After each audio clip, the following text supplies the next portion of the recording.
On December the 2nd, 1971, the Trucial States gave way to the newly born United Arab Emirates.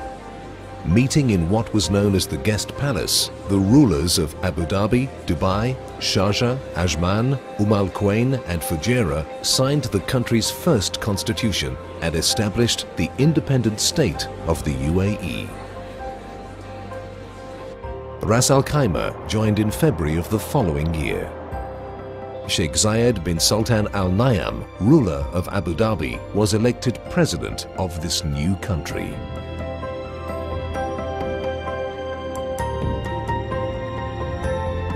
Sheikh Rashid bin Saeed Al Maktoum, ruler of Dubai, was appointed as the UAE's first vice president and prime minister.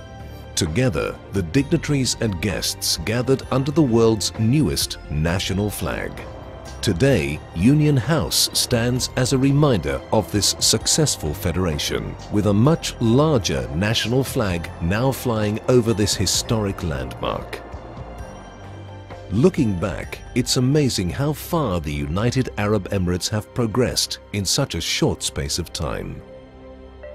It began with pearls. The pearl industry was a major source of income for communities on the Arabian Peninsula. Tribesmen would migrate to the coast during the pearling season to work on the fleets putting to sea. The pearling dhows would spend many weeks and even months gathering oysters from the seabed. The industry collapsed in 1930 due to the popularity of artificially cultured pearls. Coastal communities dependent on fishing and pearling had to find new sources of income. It was shortly after this that the first air links to the region were established. Sharjah became a vital stopover in 1932 for aircraft en route from Great Britain to India and on to Australia. Passengers would stay overnight in the Al Mahata fort before departing the next morning. The airstrip's fort was practical, necessary to protect against occasional raids by Bedouin from the interior. Today, the site is an aviation museum, displaying aircraft that served the region.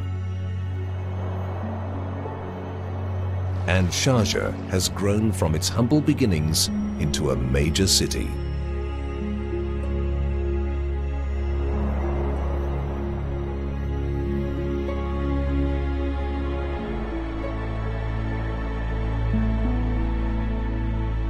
These original dusty airstrips have evolved into gleaming modern airports, linking the UAE to every major city in the world. Oil was discovered in commercial quantities in 1958. Development of this abundant resource began shortly after. It was in 1962 that the SO Dublin loaded the first cargo of crude oil. In addition to exporting oil, the need to be self-sufficient led to the opening of the Ruwais oil refinery. Onshore and offshore oil production continued to develop throughout the 1960s.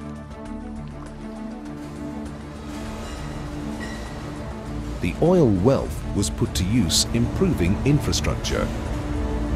The city of Abu Dhabi embarked on a wave of construction that saw the island's shoreline dramatically change.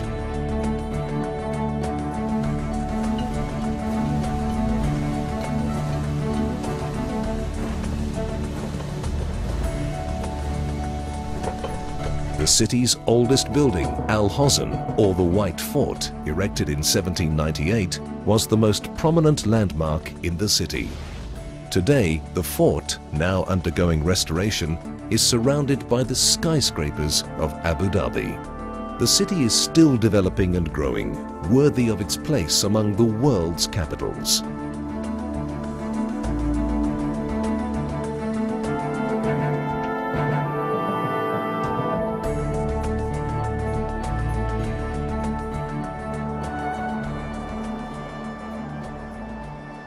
With pearls now no longer able to supply vital income, the resilient city of Dubai turned to trade to restore its fortunes.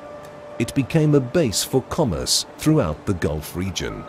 The Dubai Creek, Traditionally, the center of business was dredged in the early 1960s to allow larger dhows to navigate the waterway. This allowed the city to continue to grow as an important commercial hub. Dhows laden with goods are still a common feature on the city's creek, an historical link between the old and the new.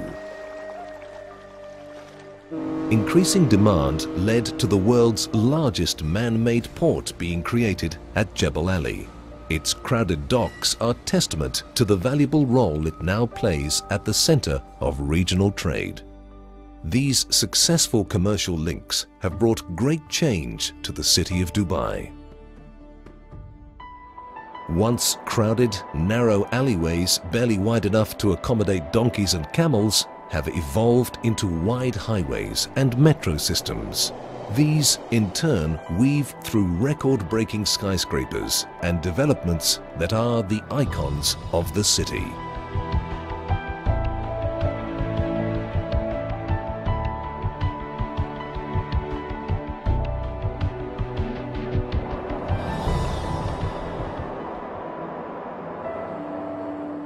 Inland, in the Emirate of Abu Dhabi, lies the oasis of Al Ain.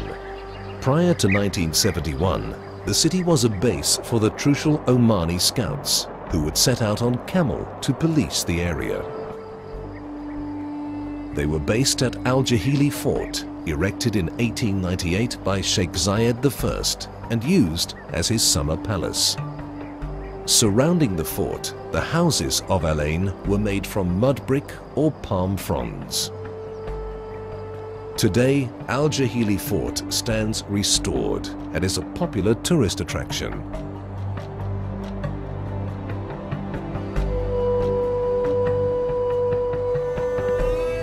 The modern city of Al Ain and surrounding districts have now expanded to be home to over 380,000 people.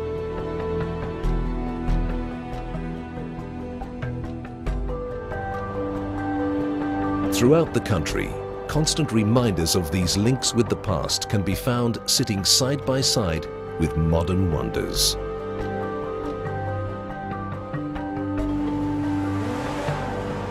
Practical has given way to recreational. Forts stand restored as museums. Construction methods have changed. Some things, however, remain the same. The people of the UAE still remember and honor their past as they move into the future. A reminder of how much has been achieved in such a short space of time.